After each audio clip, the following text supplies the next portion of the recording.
Hi, this is Julie Jules.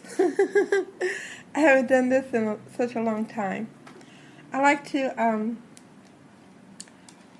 read a story, and the story is called The Three Little Pigs. Once upon a time, there was an old mother pig who had three little pigs and not enough food to feed them. So when they were old enough, she sent them out into the world to seek their fortunes. The first little pig was very lazy.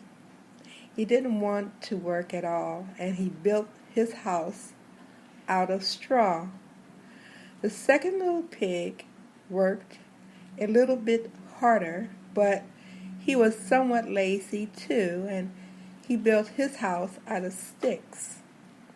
Then they sang and danced and played together the rest of the day. The third little pig worked hard all day and built his house with bricks.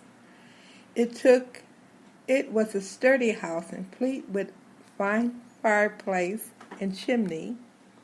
It looked like it would withstand the strongest winds. The next day, a wolf happened to pass by the lane where the three little pigs lived, and he saw the straw house, and he smelled the pig inside. He thought the pig would make a mighty fine meal, and his mouth began to water. So he knocked on the door and said, little pig, let me in, let me in." But the little pig saw the wolf's big paws through the keyhole, so he answered back, "No, no, no, not by the hairs on my chinny chin." Then the wolf showed his teeth and said, "Then I'll huff and I'll puff and I'll blow your house down." So he huffed and he puffed and he blew the house down. The wolf opened his jaws very wide and bit down as hard as he could, but the first little pig escaped and ran away to hide with the second little pig.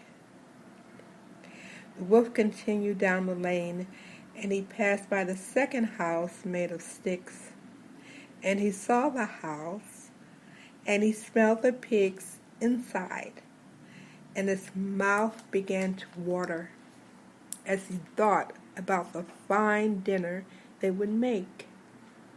So he knocked on the door and said, little pig, let me in, let me in." But the little pig saw the wolf's pointing ears through the keyhole, so they answered back, "No, no, no, not by the hairs on our chinny chin." So the wolf showed his teeth and said, "Then I'll huff and I'll puff and I will blow your house down." So he huffed and he puffed and he blew the house down. The wolf was greedy, and he tried to catch both pigs at once, but he was too greedy and got neither. His big jaws clamped down on nothing but air, and the two little pigs scrambled away as fast as their little hoofs could carry them. The wolf chased them down the lane.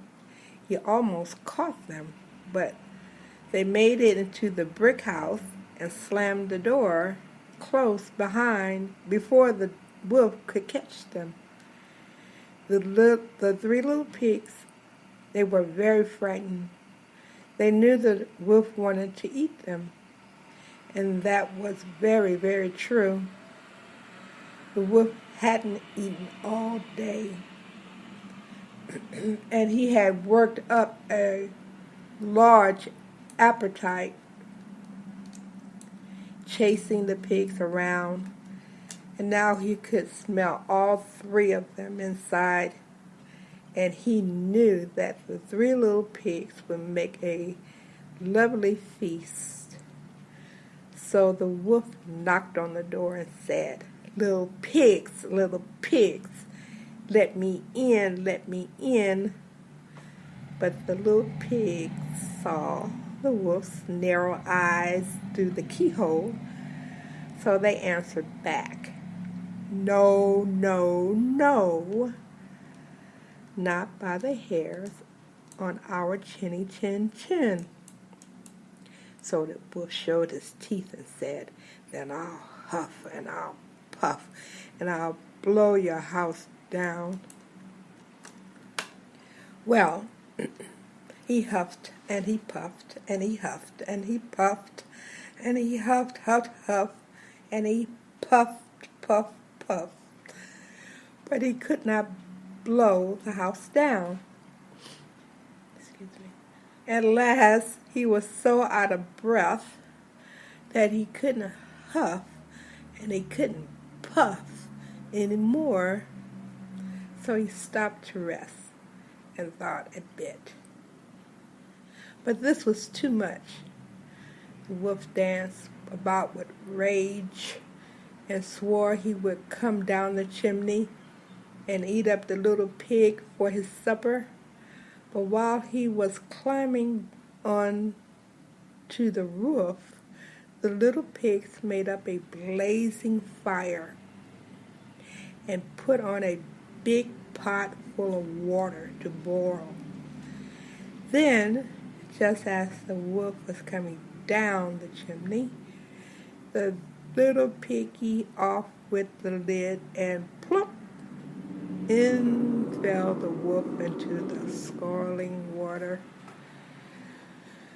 So the little piggy put on the cover again, boiled the wolf up, and the three little pigs ate him for supper.